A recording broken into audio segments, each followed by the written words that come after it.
Hello friends, வணக்கம். வீட்டில் விருந்தாளி வந்துட்டாங்கன்னா 10 நிமிஷத்தில் என்ன செஞ்சு தரது நம்ம யோசிப்போம். நீங்கள் யோசிக்கவே வேணாம், ஒரு கப் ரவை இருந்தாலே போதும். ரவா பக்கோடா செஞ்சு கொடுத்துடலாம். வாங்க ரவா பக்கோடா எப்படி செய்யறதுன்னு பார்க்கலாம். வீடியோக்குள்ளே போகலாம்.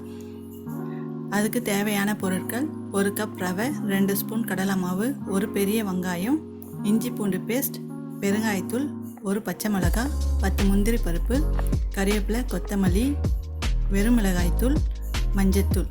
ரவா பக்கோடாக்கு தேவையான பொருட்கள். இதை எப்படி மிக்ஸ் பண்ணுறதுன்னு பார்க்கலாம். ஃபஸ்ட்டு வெங்காயம் போட்டுக்கோங்க. வெங்காயத்தை நல்லா நெய்ஸாக கட் பண்ணியிருக்கேன். இஞ்சி பூண்டு அதை நல்லா நசுக்கி போட்டிருக்கேன். 1 பச்சை மிளகாய் பொடிசாக கட் பண்ணி போட்டுக்கோங்க. பெருங்காயத்தூள் 1/4 ஸ்பூன்,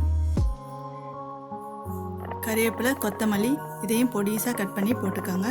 இதை நல்லா மிக்ஸ் பண்ணி விட்டுக்கோங்க. இதை நல்லா மிக்ஸ் பண்ணதும்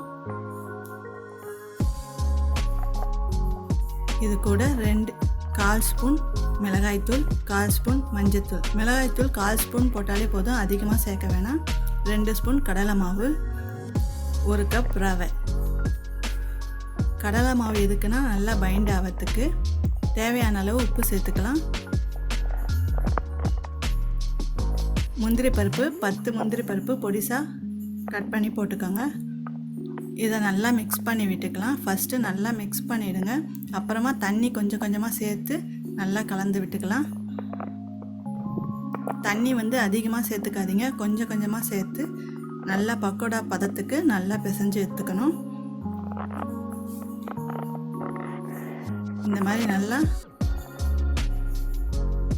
பக்கோடா, வடை, போண்டா இது மாதிரி எல்லாமே செய்கிற அளவுக்கு கரெக்டான பதத்தில் மிக்ஸ் பண்ணி எடுத்துக்கோங்க. இப்போ ஒரு கடாய் வச்சுருக்கேன். அதில் எண்ணெய் நல்லா சூடாகட்டும்.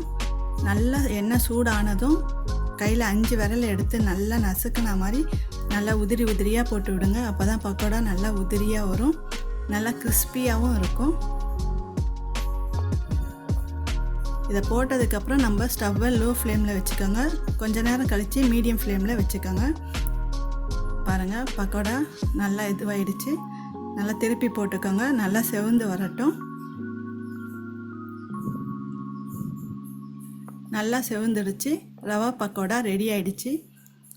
இது நம்ம டீ குடிக்கிற நேரத்தில் 10 நிமிஷத்தில் செஞ்சு சாப்பிட்லாம். விருந்தாளிங்க வந்தாலும் உடனே செஞ்சு கொடுக்கலாம். ஈஸியான ஒரு ரெசிபி.